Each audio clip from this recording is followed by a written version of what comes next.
अस्सलाम वालेकुम दोस्तों, एक बार फिर से आपका खैर मकदम है हमारे यूट्यूब चैनल AIM हक की आवाज़ में। मैं आसिफ आपकी खिदमत में एक बार फिर से। दोस्तों, अभी हाल ही में असदुद्दीन ओवैसी साहब की एक मीटिंग हुई थी आंध्रा में ओवैसी साहब बहुत सारे मुद्दे पर बोलते नज़र आए हैं।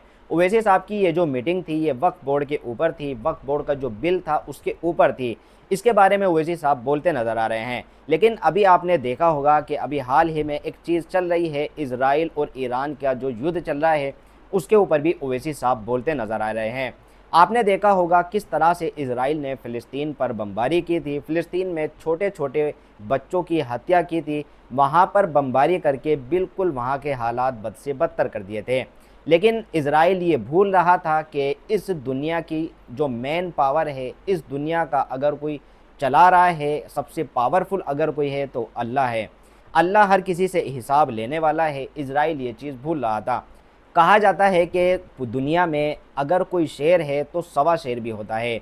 वही चीज़ सामने आई इजराइल और ईरान के युद्ध में।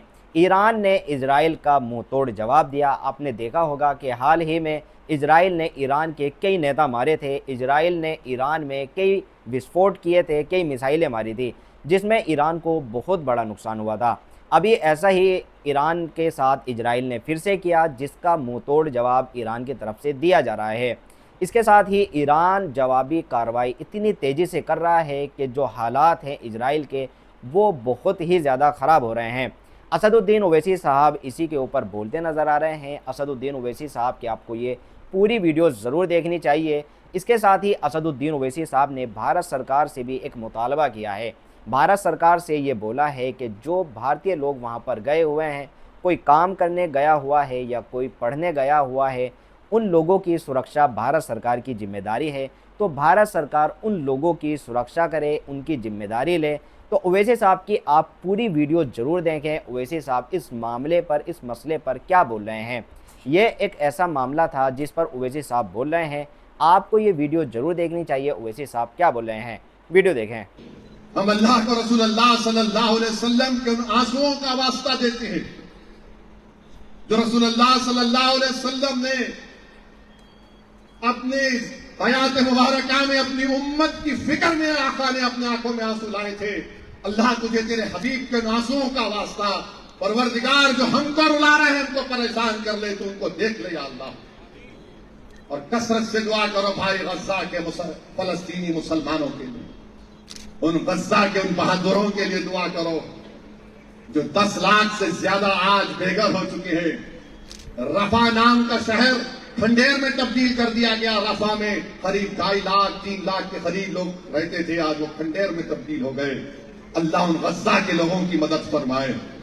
अल्लाह उन वेस्ट बैंक मगरबी किनारे के बहादुर और जियालों की मदद फरमाए जो आज उनको निशाना बनाया जा रहा है। अल्लाह रज़्ज़ाक़, अल्लाह से दुआ करिए कि गज्जा के लोग भूखे हैं, गज्जा के लोग पीने के पानी के लिए तड़प रहे हैं, गज्जा के लोगों के पास दवाएं नहीं है अपने बीमारों का इलाज करने के लिए। गज्जा के लोगों के पास अगर किसी पर बमबारी में इजरायली हुकूमत जालिम इसराइली जालिम बेंजामिन नेतन्याहू की बमबारी से अगर कोई जख्मी हो जाता है, उनके पास बेहोश करने की दवा नहीं। हमारी बेटियां अगर बच्चा पैदा करती है तो टेंटों में बच्चे पैदा हो रहे हैं, बेटियां पैदा हो रही हैं। ईद की नमाज उन्होंने फटे हुए टेंटों में पढ़ी। ईद की नमाज उन्होंने खंडरों के दरमियान में कहा अल्लाहु अकबर। हम सलाम करते हैं गज्जा के उन जियालों को और उन गज्जा के जियालों का धोनी की सरजमीन से पैगाम देते हैं कि हम तुम्हारे एक एक गम में तुम्हारे साथ हैं, एक एक तकलीफ में हम तुम्हारे साथ हैं। फासला बहुत है मगर हमारी दिल की धड़कनों में तुम्हारी तकलीफ को महसूस करते और करते रहेंगे इंशाअल्लाह ताला। सुबह क़यामत तक जो लोग मस्जिद अक़सा और बैतुल मुक़द्दस की बाजियाबी के लिए लड़ रहे हैं, भारत का एक एक बच्चा उन लोगों के साथ था और साथ रहेगा। गांधी से लेकर नेहरू से लेकर हमारी पॉलिसी यही रही कि हम फलस्तीनियों के साथ थे, हम फलस्तीनियों के साथ रहेंगे। दुनिया की कोई ताकत गज्जा और मगरबी किनारे के लोगों को खत्म नहीं कर पाएगी इंशाअल्लाह ताला। आज आप देख रहे हैं कि मशरिक़ वस्ता में क्या हो रहा है, मशरिक़ वस्ता में क्या हो रहा है। ایران میں ہمارے ہندوستان کے، ابھی میں وزارت خارجہ کے لوگوں سے بات کر رہا تھا، ایران میں بھارت کے 1500 اسٹوڈنٹ پڑھ رہے ہیں۔ تہران کی میڈیکل یونیورسٹی میں 140 بچے ہیں جو میڈیکل کی ڈگری حاصل کر رہے ہیں۔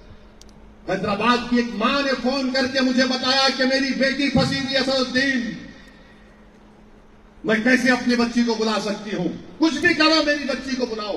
ایک ماں کا غم ہے، ایک ماں کی تڑپ ہے، مگر ایئرپورٹ بند ہے کیونکہ وہاں پر ایک تماشا ہو رہا ہے۔ میرے بھائی دعا کرو کہ ہمارے جو بھارت کے بچے، بیٹیاں، بیٹے جو ایران میں تعلیم حاصل کر رہے طلباء اور طالبات، اللہ ان کی حفاظت فرما اور خیر خوبی سے اللہ ان کو رکھے اور بھارت کو بلا لے انشاءاللہ تعالی۔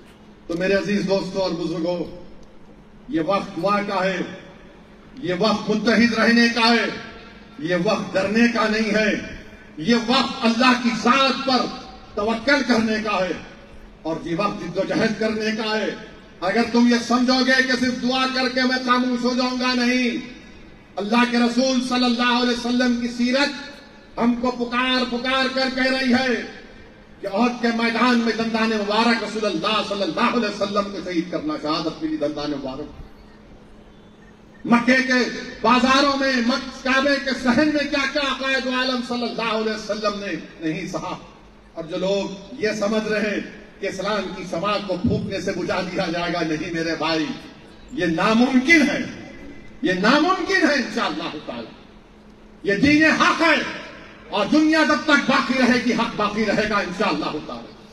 تو میرے عزیز دوستوں اور بزرگوں، متحد رہیے، مسلک پر اپنے ضرور چلیے، مگر یاد رکھیے جو ہم پہ وار کر رہا ہے وہ ہماری کمزوریوں کو تلاش کر رہا ہے کہ کیسے ان کے اتحاد کو کمزور کیا جائے۔